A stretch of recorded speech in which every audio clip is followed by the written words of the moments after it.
What is going on, people? Today we're reviewing Black Panther, Wakanda Forever. Ooh! I'm gonna start things off with my three reasons or three gripes of the movie that make this movie bad, right? One is Shuri's fighting ability that kind of came out of nowhere when she became the Black Panther. Sure, the heart-shaped flower gives you strength, but it's never depicted throughout the whole show series that or movies that she's doing any form of martial arts training. Um, she's always shown in like being in the lab, being a scientist. So if they had like a scene where she's practicing with Dora Milaje, trying to get over the grief of the brother or whatever, that would have been a benefit to the movie to make it more believable that she can fight like that, especially against seasoned warriors like the Tolkienians, the Atlanteans slash Tolkienians. Um, my second gripe was that even though she was fighting a weakened Namor, what's it, Kukulkan, uh, she was able to kind of keep pace with him in terms of fighting ability, and it makes it a little bit unbelievable that she's able to do that because he's like 500 years old, and he's a warrior that's been like fighting for 500 years old. It's a little bit like a bit of a little strange to say she can keep up with that even though he was weakened. And my final gripe with this movie is Riri's suit. The design was not it. Okay, it was some crossover between a Lego and a Power Ranger, and I saw the elements of them trying to incorporate a little bit of Wakandan culture as well as the Iron Man suit, but the design was dumb. I don't know who approved that design, but that was whack. Now that we've got the gripes out the way, this movie was amazing. This movie was just fucking great. This movie was actually very, very good. To be honest, I was a recast T'Challa purist. Uh, like obviously after he died, it was like we can't recast T'Challa. There's no one like Chadwick Boseman.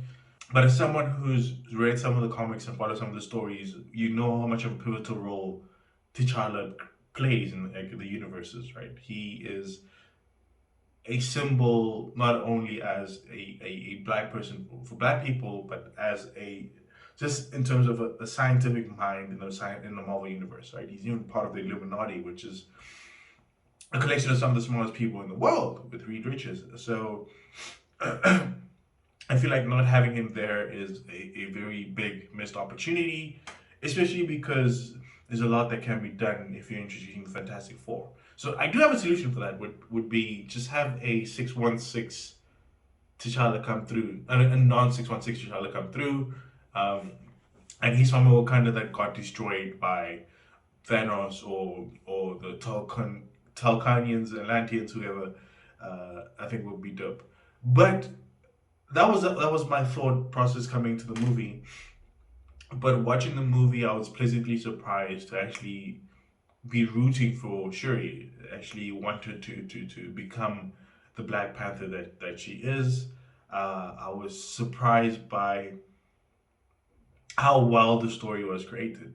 Watching this movie, it felt like a really good story being told, which is not something that happens with a lot of Marvel movies. Usually, it's this formula where they have the origins, the beginning, happy times, something bad happens, there's some form or version of the hero that's evil, and they have this final clash. That's the general storyline that Marvel likes to take with these type of stories. But this felt like a really well written, well executed story. I really enjoyed the flows in terms of how it evolved.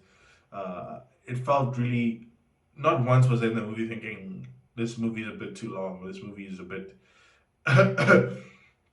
Only one time was when, because I was watching with South Africans, and anytime they pronounce it a closer word or anything, South Africans would just be like, yo. We get it. You know how to speak the language. You don't have to make it an unbearable experience for movie watchers. But the movie itself was really held together by Shuri and her acting and the mother, the queen, Ramona. Tell you what, Angela Bassett was such a strong figure in this movie. Like as a queen, I believed her to be a queen. She was someone I would follow. It was I was really surprised by how well done this movie is, especially with, sorry to say, the amount of women leading this movie. A lot of people sometimes it can be very easily to feel. Sometimes it can be very easy to feel like they try to push this female agenda, but with how they did it with Wakanda, it felt natural to have these women leaders, right? The Dora Milaje with the general leader, Suri with her scientific mind leading that front, and Angela Bassett as a queen trying to hold this nation together. And then Suri becoming this Black Panther with rage, which makes sense. Like if your family members have died, if you've had a family member die, that it's not that easy to process that loss. So when she goes into that dimension and sees Killmonger, who's also filled with rage, who's also kind of born from this death of his father, wanting revenge on the world type beat. It made sense that she saw him. One thing they could have done, just in terms of editing, was that when she got stabbed, and she could have like passed out for a bit and then had that vision of her mother and then got out of it. That would have just, that was, it's a little thing, just in terms of editing, that could have done a little bit better. But all in all, it's a great fucking story, great fucking acting, great fucking characters. I'm happy that Riri Williams is in the MCU finally. She was one of my favorite characters in the comics. I know, yeah, but obviously as a black person and IT person, engineer, you're like, oh yeah, definitely. But yeah, it was a great fucking movie. I think like 8 out of 10, 9 out of 10. Uh, I really liked what they did, especially with losing someone as huge as Chadwick. They really done well in terms of how they crafted this movie and how they executed it. So well done. This is a great fucking movie. Go watch it.